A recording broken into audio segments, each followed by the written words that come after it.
தேதி சொல்லும் செய்தி. மே 23 அனைவரையும் கவர்ந்த நாயகி பூர்ணா பிறந்த நாள்.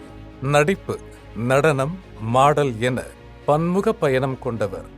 அறிமுகம் மலையாளம் என்றாலும் தமிழில் முனையாண்டி விலங்கியல் 3ஆம் ஆண்டு சிறந்த அறிமுகப்படமாய் அமைய தொடர்ந்து கொடி வீரனில் அற்புத நடிப்பை வெளிப்படுத்தினார்.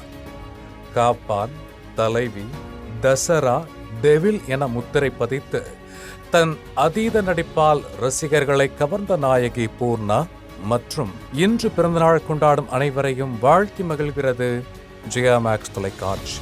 28ஆம் ஆண்டில் அற்புத படைப்பு. இயக்குனர்கள் ஜே.டி. ஜெர்ரியின் அறிமுக திரைப்படைப்பாய் அமிதாப் பச்சன் தயாரிப்பில் தமிழில் முதல் திரைப்படமாய் உருவான உல்லாசம் இதே நாளில் 1997 மலர்ந்தது. அஜித், விக்ரம், ரகுவரன், எஸ்பிபி என ஒவ்வொரு காட்சிகளும் கதாபாத்திரங்களும் ரசிகர்களை கவர்ந்தது. கமல் அவர்களின் குரலில் கார்த்திக் ராஜா இசையில் மலர்ந்த பாடல்களோடு நம் இதயம் நிறைத்தது. பாலகுமாரன் வசனத்தோடு நம் அனைவரையும் கவர்ந்து 28ஆம் ஆண்டில் படக்குழு.